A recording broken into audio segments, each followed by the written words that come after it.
All right, welcome to the American Shoulder and Elbow Surgeons podcast. I'm your co-host, Brian Waterman, a sports and shoulder elbow surgeon at Wake Forest University in association with Atrium Health. I'm fortunate to have Peter Chalmers, a shoulder and elbow specialist at the University of Utah in Salt Lake City, as my fellow co-host. Peter, how are you doing today? I'm doing great. I'm excited to be with you here today, and I'm excited to do this episode together. Yeah, so before we get started, I should mention that the views expressed in this podcast do not necessarily reflect the views of the American Shoulder and Elbow Surgeons, University of Utah, Wake Forest University, or any of the institutions of our guests. So with that disclaimer aside, let's dive in with our guest, Dr. Sean Churchill. Dr. Sean Churchill has an incredibly intriguing pathway through the medical field, progressing from an undergraduate degree at Colorado State University to medical school at the University of Michigan and residency at Cleveland Clinic. He then pursued his fellowship training under Rick Mattson at the University of Washington, after which he started clinical practice in 2001. He's certainly been a mainstay in surgical education and product development for really a number of years. It gives us a great honor to welcome him to the podcast today. Welcome, Sean. Yeah, well, thank you. Thanks for having me. So as they say, let's start in the beginning. How did you first find your love of shoulder elbow surgery? Oh boy, it's interesting because I remember in medical school I heard a quote that said, people come to medical school. Most people come to medical school to become doctors. Orthopedic surgeons go to medical school to become orthopedic surgeons. And my love for orthopedics was clear straight out of the box. It's something that I knew that I wanted to do. I'd been an engineer. I'd been a professional engineer for 3 years to earn money for medical school. And, I had that kind of, just that mechanical bent that I think a lot of us orthopedic surgeons have. And then when I got into residency, we always have, at least a lot of us have, someone who we really just cherish, call it a mentor, call it what you will. And Dr. John Brems at Cleveland Clinic was just so instrumental in my training. And, he was the program director at the time, and he just ran an incredibly clean, crisp, residency program. His operating room was clean and crisp. But, when the case would be done, he would help clean up the room and help turn over the room. His turnover times were unbelievable because he was in there, rolling up his sleeves and doing it with the workers. And I just looked at John and I thought, boy, this is great. And then when I really got into, we had shoulder and elbow as a third year, and then as a fifth year. And by the time you're in your third year, you've pretty much been through everything. And it became pretty easy for me to narrow out, foot and ankle. I don't want to look at people's feet all day. No, thank you. Spine. No, I won't do that. Total joints just seemed physically exhausting as these BMIs were getting, pushing over 40 and such. So, you can sit there and go through your own list as you will, but I got to shoulder and it was kind of in my mind, and I was in residency from 95 to 2000. It was kind of what I considered the last real frontier of great untapped potential. And it just was so stimulating to me, incredibly complex, but yet an incredibly simple joints. And that kind of started me off my path. Well, certainly, I think we both would agree with you that shoulder surgery is the height of all of medicine. So it sounds like you graduated in 2000. Yeah. And then probably fellowship 2001. That's correct. And then the thing that's interesting to me is it's just 3 years later that you found, DVO, your company.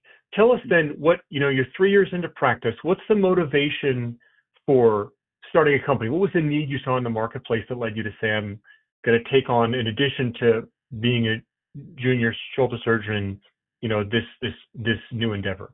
Thanks for asking. It's interesting because it actually goes back further than that because when I was in medical school, I remember doing a vascular case. I was a third year medical student doing a vascular case, and it was an aortic kind of bypass. And we had to cross clamp the aorta above the renal arteries. And I remember the the vascular surgeon was really concerned about time. He says, we have to get these kidneys perfused. He was, really in on that. And as I'm watching this case, I'm sitting there in my mind and I'm thinking of a way that we could still perfuse the renal arteries and the kidneys during this case with just a bypass, kind of a shunt type of a thing. That case ended up at 10:30, 11 o'clock at night, as most vascular cases do. And I went home that night and I still had all my engineering paper. This is, pre-CAD drawing. I'm dating myself here, but pre-CAD drawing. So I had my engineering papers. I drew up a schematic for a design to have a surgeon be able to cross clamp the aorta, but still perfuse the kidneys. And the next morning, it's like 5:30 in the morning. We're doing rounds, and I showed it to the attending. And he asked, he said, where did you get this? And I said, well, I just drew this up last night. And he said, no, where'd you get the idea? And I said, well, the idea came to me during the case with you. And he said, Sean, don't show this to anybody. You need to patent this. And I got to be honest with you. I mean, I'm a third year medical student. I'm trying to breathe. I'm trying to just exist. I don't have time to trying to chase down a patent. So I never did. But all throughout my career, I've always been, in cases as a resident or whatever, and I'd be looking at stuff, and I think, man, I think there's a better way to do that. So finally, it was my third year in residency, and I was on John Brem's service, and I had an idea about how to properly align when you're doing a 4-part fracture, you're doing a hemi for fracture, because mind you, this was a decade before the reverse came out. And the question was always the height, and frequently, surgeons put it in too low, and then they had tuberosities were too high, and all sorts of complications. And I came up with a way to reconstruct the height properly with an intermedullary rod and such. And so I made a prototype and I showed it to Dr. Brems. And Dr. Brems said, Sean, this is great. He was a big DePuy guy. And at this point, mind you, I think DePuy, because the Global had just launched, and I think DePuy had like a 60% market share. I mean, it was just insane. And he said, we got to get you to show this to Charlie Rockwood. So we flew down to San Antonio to see Charlie Rockwood, Dr. Rockwood, and he had his engineers there who had come from Warsaw. And he gave me an audience, and I presented to Charlie Rockwood and such. And it was just a great experience, and nothing ever really came from that. But I thought, okay, well, that was a good experience. I enjoyed that. And then when I was a fellow, I had some ideas, and I was at AOS that year in San Francisco in February of 2001. And I went around and showed some people some booths. And pretty much they always said the same thing. They always said, oh, where do you practice and how many total joints do you do? And when I tell them I was a fellow, it just kind of fell on deaf ears. So I just said, well, I guess it's just not my time. And then it was interesting in 2004, January 2004, I got a phone call one day, and it says, Dr. Churchill. And it was one of the engineers from DePuy who I presented to 6 years before with Dr. Rockwood. And he and two of his buddies who were engineers, one was at Zimmer and one was at Smith & Nephew, the three of them had quit, and they were forming a company called Dio Valente Orthopedics, DVO. And they were calling me and said, we want you to design our shoulder replacement. And we're going to do fingertip to shoulder. And would you design the shoulder? And so that's how it really got started. And so I said, hey, I obviously, thank you guys. This is awesome. I'm so excited about this, but I can't do this alone. We need a team. And so I called John Brems immediately at Cleveland Clinic. And I said, hey, Dr. Brems, would you like to work with us? And so John Brems got involved, and Ed Feringer, who did his fellowship with me with Dr. Mattson the same year, Ed got involved. And then Dr. Brems had a fellow at the time, or a year before or something, who he'd liked, and said, hey, we got to get, some more of the guys on here. So Brian Holloway and Edwin Spencer came on. And so the five of us formed the team for the shoulder team. And that was just a great team. And that's how DVO, the shoulder team, got started at DVO. Really, it was a great story and a great team to work with. Well, I mean, that's incredible. Many of us are still trying to figure out our surgical skills and practice at year 3. And for you to launch in and to occupy such a prominent role at an early stage, I think is incredible. You've told us how the good fortune doesn't stop there. In turn, DVO is subsequently acquired by Tournier, and then you further become entrenched in implant design. Can you describe for our audience how maybe your early lessons learned on developing intellectual property and working closely with industry, how that has influenced your career at such an early stage? Yeah, I will tell you, I think the big thing for me was I didn't want to do just like a Me Too. type of a thing. I wanted to make sure that what the projects I were working on were, providing value and such. And what few people know is the simplicity of the first FDA approved stemless shoulder device. I drew up on a napkin one day in the cafeteria, and the impetus behind that was this was something new. And I sat there looking at it from a mechanical aspect, and the femoral head is way off axis from the femoral shaft.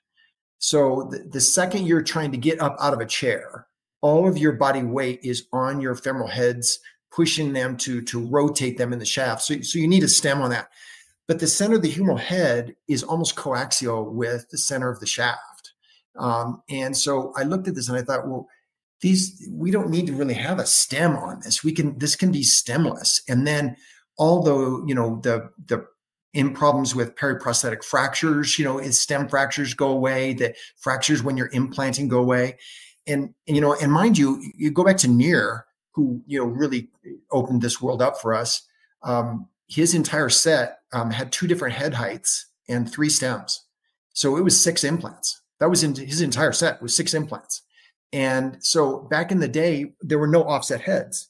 So the global advantage was just coming out when I was a fellow with Dr. Madsen. But before then, all the heads were centered. So if we all know that there's posterior offset of the humeral head on the shaft, but when you had a centered head, suddenly you just left this huge territory uncovered. So the thought process behind the stemless was that you could perfectly center that humeral head every single time. And the idea being is when I was with Madsen would preferentially bone graft the anterior aspect of the stem to get the stem to shift back to kind of cover over that. I mean, he was a master at putting in a smaller stem in the canal, but he would bone graft around it so that the head looked beautiful. And he had the saying, he says, Sean, it doesn't matter what it looks like as long as the glenoid sees a perfect head in the right spot. And I mean, they were just beautiful, but that's Dr. Madsen. Not many people can reconstruct that. So the thought process was if we had a stemless design that could recreate that normal anatomy every single time, and even a young surgeon could recreate the anatomy perfectly. So actually the simplicity, the start of the simplicity, the drawing and stuff happened while we were at DVO, and it was called the conservative. That's what we didn't have time to work on it, so we kind of benched it, but it was called the conservative. And then, so, as we went along and Tournai purchased Diovalente Orthopedics, they said, hey, Dr. Churchill, would you work with our team, our existing Tournai team, and help on the new product designs? And we were working on the Flex stem at that point, which was a convertible stem.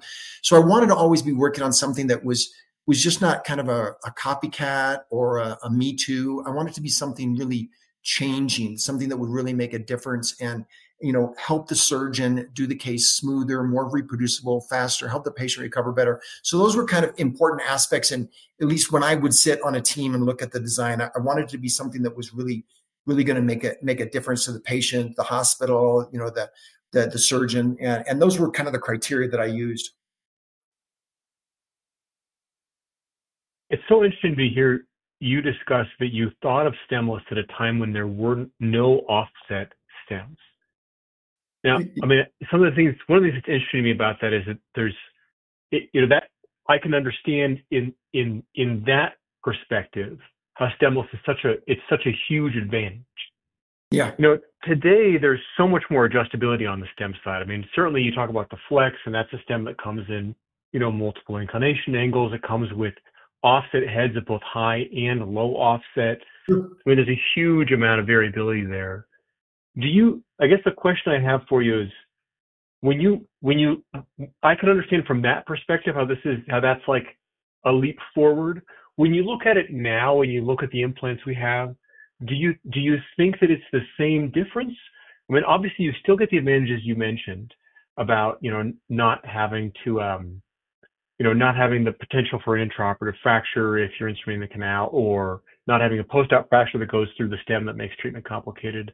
I guess I just wonder, just because I think this is super interesting to talk about, because there's still, while most people I think have gone stemless, it's not for sure happened in reverse, and there's still people putting in stems all of their primary TSAs, and I think it's still a subject of some debate, although again, it's a decreasing probably amount of debate with each passing year. What are your thoughts? Oh, absolutely. I mean, it's definitely lost some of its original uniqueness and problem solving. Because remember, if you guys dig back and look at a picture of the global, not the global advantage, but the global, the first DePuy global, there was a huge gap between the head and the collar. And so Yeah. you lost probably, if you add that up, probably 35% of your articular surface, because you had this huge gap between the collar and the head. So in addition, the idea of the stemless was that head is going to sit right down on the cut. So it's absolutely going to reproduce that articular surface. So that was another big thing. But I'll tell you, one of the bigger things that I don't think many people appreciate is when we were designing the Flex. At one time we had the table out and we had like 160 parts, and these were all the stems, all the heads, all the offset heads. I mean, the table, just the back table. I remember looking at that and it made me sick to my stomach. And that's before we started consolidating things down. But for the stemless, it's one tray. It's not 6 trays that go in or 4 trays that go in. It's one tray, and you have 3 SKUs. You've got the size 1, the size 2, and the size 3. And so when you come into the hospital to get your sets sterilized, not your implants, excuse me, but to get your sets sterilized and on your back table, it's around $150. So if you come in and you use a 6-set system, you're talking $900 the hospital has spent before it even comes into your operating room, just to get it sterile, wrapped up in the blue wrap, and ready for you to go. It was one tray for the simplicity. So the cost savings for the hospital was tremendous before you even made incision, is just getting one tray on the back. So I think in that respect, the simplicity still has a tremendous, and granted, I'm not plugging the simplicity. Please do not hear me wrong. I'm just saying a stemless system that is that slick and comes in one tray has a tremendous economical advantage that is oftentimes overlooked. It's not just economical, for the hospital, it's also economical for the company. The more implants they have to create, like managing that inventory and managing all those sets is expensive for the company as well.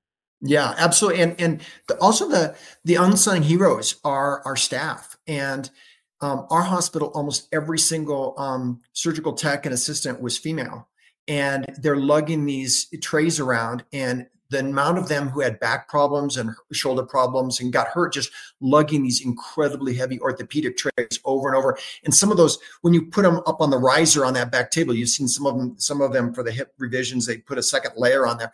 They're lifting these trays up, for them for overhead height as they're putting them on the tray there on their back table. So it also takes a physical toll on the staff you have. And to have one set that works from left to right, you can walk through a brand new tech who's never done the case before. If you're a patient surgeon, you can walk them through and say, start at the left of the tray, and when we're at the right of the tray, I'm closing. I mean, it's just so simple. So there's a lot of advantages and stuff like that that still ring true. It's not just that, it's also every additional tray is an additional potential source of contamination. Yes. So yeah, I mean, I think that all the ideas you mentioned are really strong ones.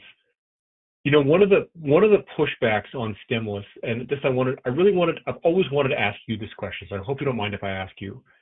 One of the simplicity came out, and I think a lot of people felt like it was revolutionary.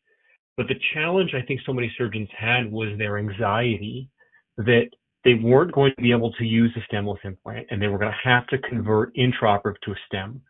And the interesting thing to me about that is that many companies have taken that as the evolution to say, well, our system now, you start stemless, but you can go stem. I mean, Stryker has done this, DePuy has done this. Multiple systems are moving in this direction where they'll say, we're trying to consolidate our stemless and stemmed offerings so they're one continuum.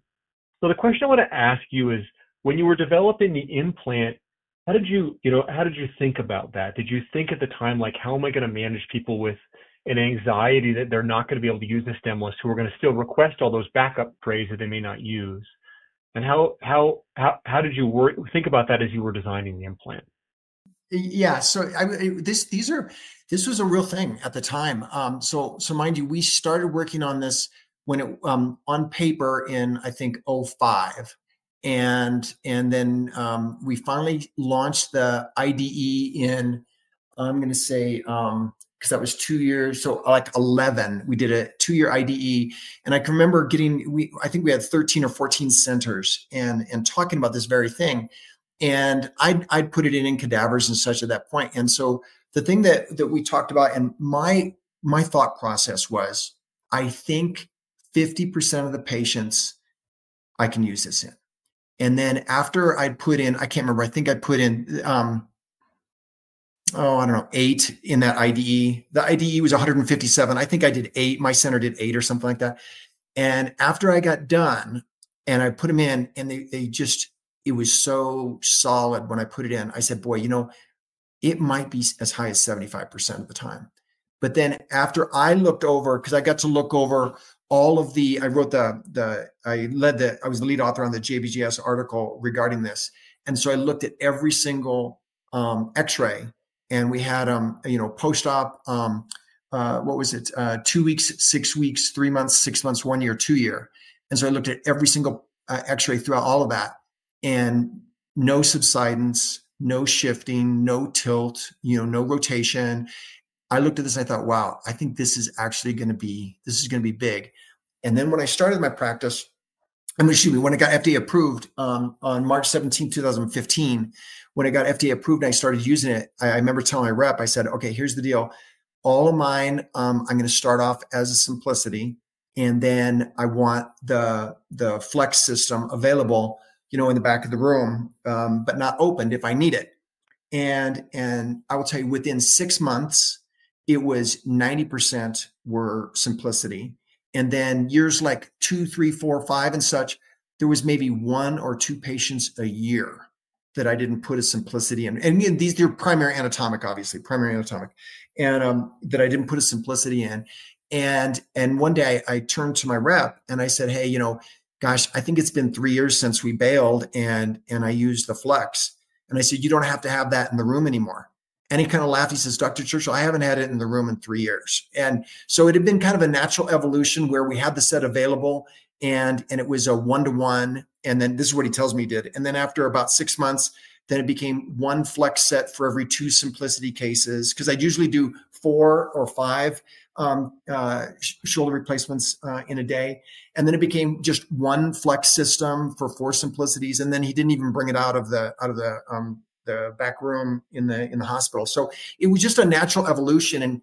And when I would talk to people about that, and I'd get on the podium and I'd say, do what's comfortable for you. Because a lot of people would say, how do you know if the bone's good enough? And I said, well, you start and do what you're comfortable with. And I think you'll be surprised. And we had some videos of people who'd had the Simplicity in for 4 weeks or 6 weeks, and then they'd fallen, had a massive cup tear. And we had videos of surgeons trying to get that out who hadn't used the extraction tool, and they're just got that slap hammer and they're banging. It's practically pulling the patient off the table. And I'd say, look at a couple of these videos and you decide when you want to make that transition. And so everybody kind of had their own speed of doing so. But to be clear, I never had that Flex system opened up, on the back table as well. It was always to be called for. I love this content. Peter and I are both eating this up because I think we've both lived through this transition and experienced the fears about a conversion to stemless, worried about bone density. And certainly you've helped educate on this front. Your passion has been on display for residents and fellows for a decade or two. I'm not sure which, but the lessons learned have been far reaching. And one of these is one that I still continue to point to this day. So tell us about the origin story of the Churchill thumb test. So I was really getting a lot of questions. We were getting a lot of questions along the line about when is the bone quality good enough? And so I went through, and I'm a big 5-point scale type person. I think, a 3-point scale is not good enough. 7-point, you're just guessing because there's too many categories. So I'm a big 5-point scale person.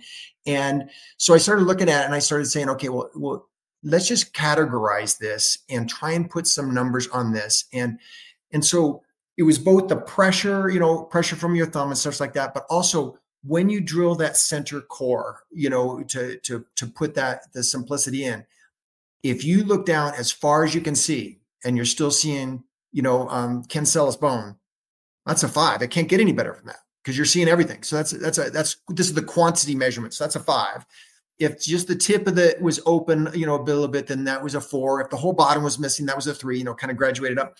And then the thumb test, was the pressure test. And the thing that I would talk about was the 5 out of 5 for pressure was, we've all had this kind of rock hard bone. I used to call it Wisconsin farmer bone, because I was 21 years in practice in Wisconsin, but just this rock hard bone where you can press on it as hard as you want and nothing's happening. That was 5 out of 5. 4 was, you can press a lot and maybe you see a little bit of a divot and such. So I made up this scale to then have it be, you add the two together. So 10 out of 10 would be the best. 2 out of 10 would be, mush, where there's just a liquid, cavity. And so then what I did was, I'll tell you, I think I kept track of 350 consecutive patients or some such thing, and kept track of their numbers and such. And then I plotted them and then x-ray findings and stuff afterwards. And so what I found is that even as low as a 7 out of 10, I think I even had some 6 out of 10s, but no number could be less than a 3. So you couldn't have a 4 and a 2. You could have 2 3s, would be good for a 6 out of 10. And then any 7 out of 10 was fine. And males, females alike, it didn't matter. I put it in one woman who I think was 93. And the last time I saw her in follow-up, she was 97. And so what I found is that literally all of those are good enough. I devised this system and it really wasn't even necessary, but a lot of people wanted to see it. So I presented on it quite a bit, just the categories and such, to try and give people a little bit of a guideline and more of a comfort to move forward, because I was very conscious about the fact that as one of the, designers and the inventor of it and such, that everyone would sit there and think, oh yeah, okay, sure, Churchill, I'm sure it's that good. But it really was that good. So I wanted to give them some comfort and some numbers to hang their hat on.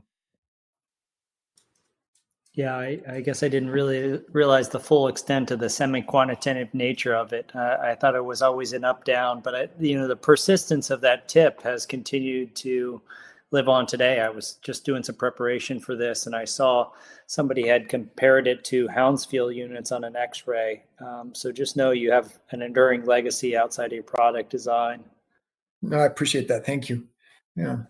So with so many accomplishments, what led you to pursue your MBA? This is something I would imagine you would be highly qualified to teach some of these courses. Maybe talk about your transition towards yet another professional degree in a later stage in your career. Well, I'll tell you. So the story kind of evolved where Tournier, when they bought DVO, had asked if I would stay on and help with their design team for the shoulders, and I did. And then the classic orthopedic acquisition chain, Wright Medical bought Tournier, and then Stryker, and they asked me to stay on and help design, and I did. And then Stryker purchased Wright Medical, I don't know, 5-6 years ago for $5.6 billion. And Stryker asked if I would stay on with their team and help form a international team of experts. And we had Gilles Walsh, Pascal Bolo, George Athwell. I mean, champions, truly giants in the industry. And it was a pleasure to work with them and design the whole new system, for Stryker and such.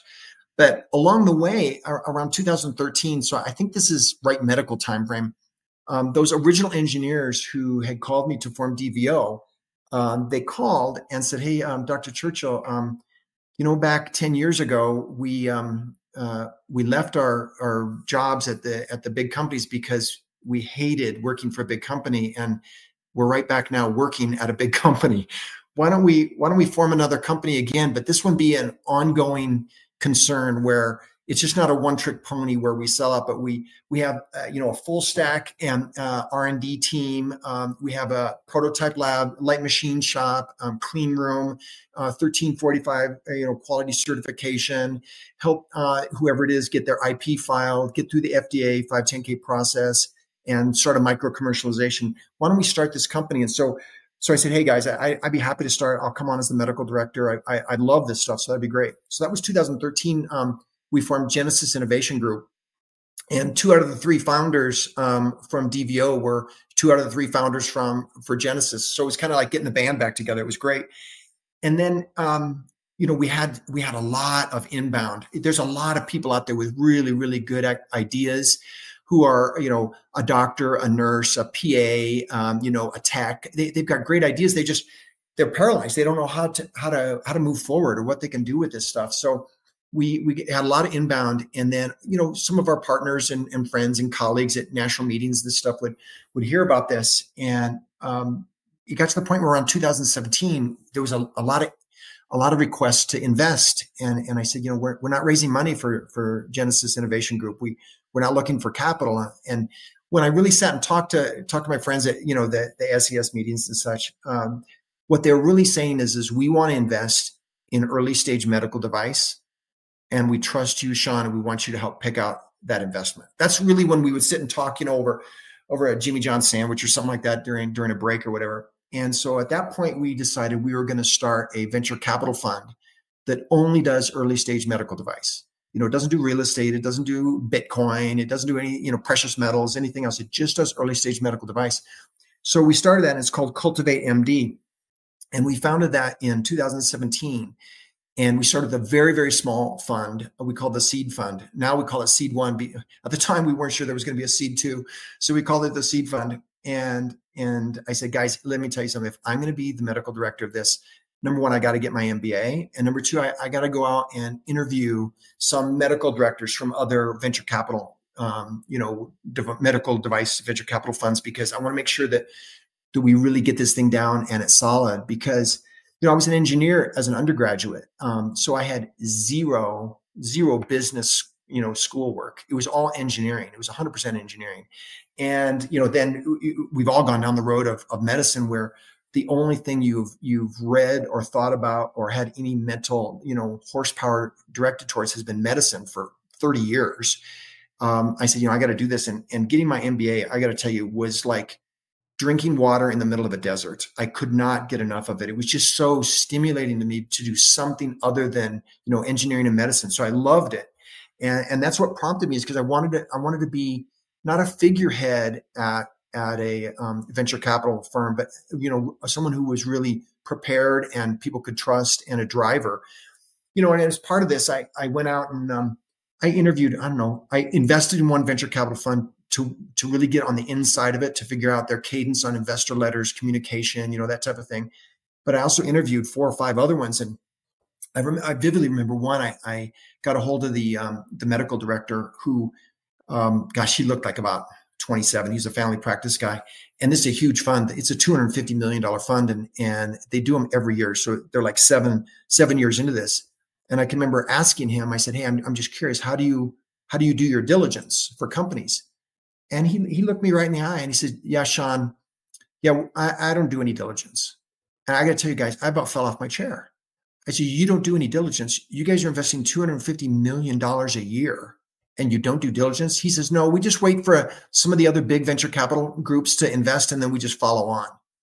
And I'll tell you that is not how I wanted to run a venture capital fund. Because if I have an investor who comes up to me and says, hey, Sean, why did you invest in company X? I want to be able to tell them exactly why we invested in company X and why they should want us to have invested in company X. So that was a big learning point for me. And I said, hey, if I'm going to do this, I want to make sure that I'm involved and can really direct this, the resources and everything to move these companies forward. Another venture capital company I talked to, I know the cousin of the head of the fund. So I got in touch with him, and I was talking to him, and I said, I'm just curious, how do you do your diligence? And he talked about they have these pitch sessions and such. And I said, well, I noticed you invest in about 300 companies out of your fund. How do you manage the governance for those companies? And he said, yeah, Sean, we don't do governance. We research it, and when we invest, we then just sit back, and when there's an exit and they sell, they have an IPO or whatever, then they send us the check. And I'll tell you that also is not how I wanted to run things with my partners as far as the venture capital group. I think the secret sauce here is if you can get a group of individuals who are running the venture capital group, the medical device thing, and they're actually engineers, people in medicine, people who have board experience, people who want to do governance, who want to help drive this, who have connections in industry. Maybe they've worked for Zimmer Biomet, maybe they've worked for J&J, so they know what those companies are looking for exit potential, and that I think is our secret sauce. And so we formed this. We're on our 4th fund right now, and we have 14 portfolio companies. And of those 14 portfolio companies, we're on the board of 12 of them, really helping to drive value for the companies. And I think that that my MBA, in addition to being incredibly enjoyable for me to do and stimulating, intellectually stimulating, that really has built the foundation for what I do is a lot of the board work and the term sheets and the deal flow that we have. So I would encourage any orthopedic surgeon who's looking to potentially get an MBA to do it, because it was just one of the greatest experiences I had. It was really valuable for me. That's a big transition. I mean, from being a full-time surgeon where you see patients in clinic and doing surgery, and then, at times doing some design work, to now being a medical director for venture capital. Tell me that's a big difference in your day-to-day life. What does the current day look like for you then? And what are the challenges you face now, and how do they differ from the challenges you used to face in the operating room? Yeah, no, that's a great question. So I was the medical director for 4 years for the fund, and call it COVID, call it whatever. But at one point, my wife and I, we've been married 37 years, and both Colorado natives, and we're in Wisconsin at this point. We have 4 adult children who are all out of college. 3 are married, and we have now we have 4 beautiful grandchildren. And but at the time, so this was 3 years ago. Right now, it was 3 years ago in November, and she says, honey, is this what we do now? And I said, what do you mean? And she said, I mean, you go to work and you do your orthopedic job, and you come home and then you do your venture capital work and such. And then, we have some quality time, and then, we go to bed and the day starts over again. I mean, we were always talking about going back to Colorado, and my wife and I are incredibly, still, active. I did a lot of mountain running. I do a lot of endurance trail running and such, and so does she. And we still climb 14,000 foot mountains and do snowboarding and, kayaking, the usual. And our parents are elderly. They're in their upper 80s, and they're still in Colorado. And she says, I thought we were always going to go home. When are we going to go home? Because if we go when we're 70, we won't be able to do those things. And I'm telling you, it was like a light bulb, because I'm sure just like you guys, you get out from residency, you put your head down and you start working hard, and you just don't look up. And when the narrative is changed from why are you retiring to why are you still working, that's a hard one to answer. If you've prepared yourself financially, it's a hard one to answer. And it got us talking, and within months we said, hey, you know what, this is literally the moment we've always been waiting for, is to get back to Colorado, because we want to be able to actively do all the things that I just mentioned, and we're young enough, we want to do these things. And so the transition for me, the big moment was when I talked to my 3 partners in the fund, and I said, gentlemen, I'm thinking about wrapping up my orthopedic practice, moving back to Colorado, and I'd like to do the fund full time. What are your thoughts on that? And it can go both ways, because I think it's important to have an active practicing physician as part of the process. And like I mentioned, one of those venture capital groups that I talked to, this is a huge fund. They had a 27, 28-year-old, whatever, he was a family practice doctor. He was not practicing. So I'm not sure, other than the MD after his name, that he was really adding the value that they wanted. And so I was worried my partners were going to say, yeah, Sean, we're going to find another doctor who's practicing. But instead, they were incredibly supportive. And they said, we will take all of your time that we can get. If you can do this full time and you want to do this full time, we would love that. And that really opened it up for me. So then, if you look at, to my day-to-day life now, the stresses, when I got on here, Brian said, hey, Sean, can you just take a pause for a minute? I'm on call tonight. I got to call a nurse back. That doesn't happen. And you start realizing after you get out that it's not normal for everyone else to be, on call one weekend a month or one weekend every other month where, you're tied to the phone Friday, Saturday, Sunday, or Christmas, you're taking calls, or you're riding a femur over Thanksgiving. That's not what the rest of the world does. And so it's easy to slow down from the breakneck speed that we had. And simple stuff. I'm not a coffee drinker, but I can remember running by a Starbucks, and I'd see people sitting out in the sun having their Starbucks and their dogs by their feet and stuff. And I thought, man, I wish I had the time to do that. And, and now we have the time to do that. And so we take the time to do that. So it's a much slower speed. I do a lot more human interaction with our investors and helping run, the companies. I'm on 4 boards and still looking at deal flow to keep my mind busy with the deals that are coming down the road and whether we can help them with their engineering problems and such. So to me, it's been a wonderful transition that, I'm not getting up at 5:30 every morning. So it's been a great transition for me. I've really not struggled with that at all. I'm just enjoying every aspect of the day now rather than trying to just get through the day.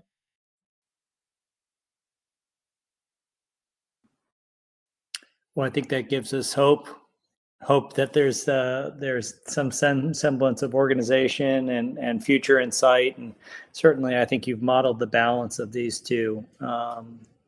Obviously very high achieving in your VC group, and then also in implant design. And then as a clinician, I would continue to commend you.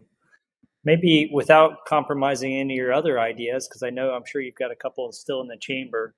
What's the future that is in shoulder arthroplasty design? Where do you see us going next? Oh yeah, it's interesting because you kind of broke the comment earlier about the stemless reverse and such, and whether it's making it, and I think truly getting to make sure that you have a convertible stem, and I think the vast majority of groups are starting to get there. But I did at one point, I looked and I presented on this. I think it was 131 revisions that I had done, and I kept one stem because they were all onlay and they were just overstuffed, and you couldn't get there. But I think that truly getting a good inlay convertible stem and making sure that you've mastered that, I think that's really important. But in addition to that, let's not get too hung up on the actual implant, and let's talk about the technique and the exposure and the cut, because I got, as I was going through this, more and more questions about the humeral head cut. How can I make, these young surgeons, how can I make the humeral head cut? How can I do that? How can I do it reproducibly? And it's easy to dwell on the physical thing you see, in your hand as you're implanting it, and, oh, this is a cool design, or this is nice, or it's smaller, it's stemless, or whatever. But the mechanics of actually getting the perfect exposure and the perfect, head cut, I think that is something that needs to be really focused on. And the idea of doing that in a true minimally invasive way via, robotic. So it's potentially, CT navigated. So the cut is precise and perfect, kind of like, the Mako knee type of a situation. And, putting in the glenoid perfectly, doing that, if you can do it through a minimally invasive approach, potentially robotically. So you don't have to get that humeral head all the way back posterior in order to get the true, online shot at the glenoid to make it on axis. You could do it through a minimally invasive approach robotically. I think that's where the future is going to go. But what I will tell you is, for the standard, straightforward bread and butter, not a bad B2 type of I think a standard approach will still economically be the answer to going forward. And I don't see robotically or something like that going to an everyday thing. I think it's more of the disaster cases where you can now cut time with your exposure and make it easier and make a perfect cut and a perfect implant set every time. I think that's going to be the key. Well, so those are fascinating insights into the future, and I'm sure there are companies already working on a lot of things you just mentioned. You've mentioned that the challenges you've looked to in the future. The questions I've had for is, you've mentioned a number of innovations. I mean, starting back all the way in medical school with the the challenge you faced with that vascular surgeon, and then the challenge you faced when we talked about getting the head in the right position in shoulder arthroplasty. What when you've taken your engineering brain, what has led most predictably to you to a solution? So when you face a clinical challenge, I think we all face clinical challenges. What has been the most effective strategy maybe that you've employed that you felt like has gotten you to a solution or to an idea or something that actually has worked to fix that problem? Yeah, I would say I've always looked at it from a design standpoint rather than a materials standpoint. And you could also flip the narrative and go at it from a materials standpoint. You can talk about some of these bioabsorbable magnesium implants and stuff like that for suture anchors and such like that. That would solve that problem.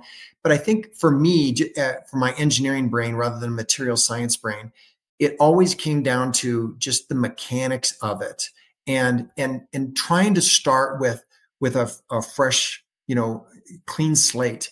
For instance, when we started DVO and the anatomic that was called the affinity stem, I remember sitting down with the engineers and mind you, one of these engineers had designed the Pew Global and the Global Advantage. And I remember telling him, I said, hey, Jeff, I said, the Global Advantage, wow, that's a great implant. And he said, Sean, is it perfect? And I said, well, no, it's not perfect. He said, great, then let's just make those changes. So to me at that point, it was always the mechanical things. So for instance, it had a lateral fin and on the implant, and the lateral fin is just a remnant from Near when Near was using his implants only for 3 and 4 part fractures. And that's what the lateral fin was for. But it's not really needed. As I said, if the head is sitting flush on the cut surface, there's no rotational force there that the lateral fin on the proximal stem has to resist. So why do we have it there?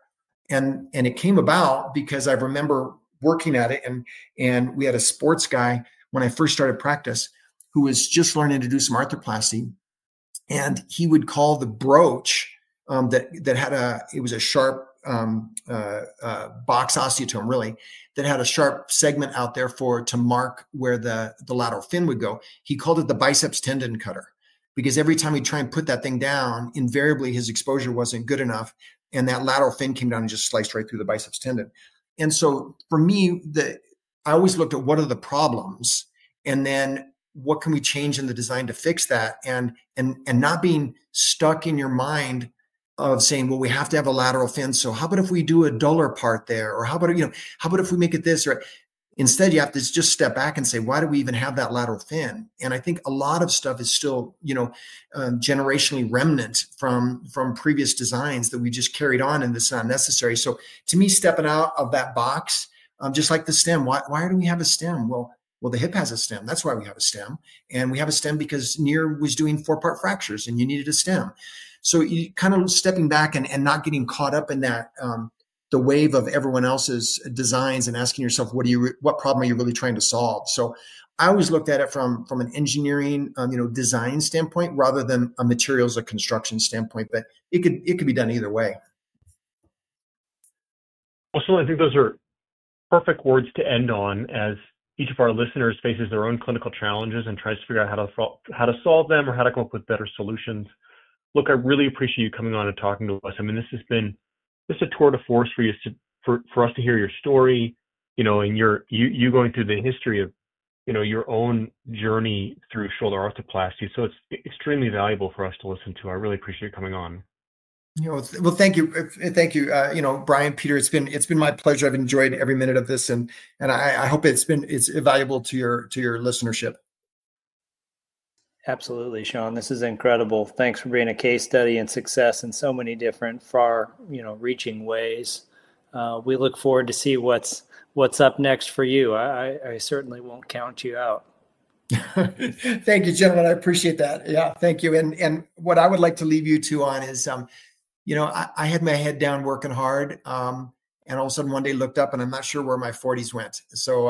So cherish the time as you're going, hug and kiss your wife, family member, whoever your significant spouse is, and tell them you love them, and your kids as well if you have children. So you got to cherish those moments, because it goes fast, and we're here to enjoy the ride. So make sure you're enjoying it. Well, on that note, that's all the time we have for this podcast. Thanks so much to you, Sean, for being our guest. And for all of our shoulder notices out there, don't forget to subscribe. I'm Peter Chalmers, and we will see you next time.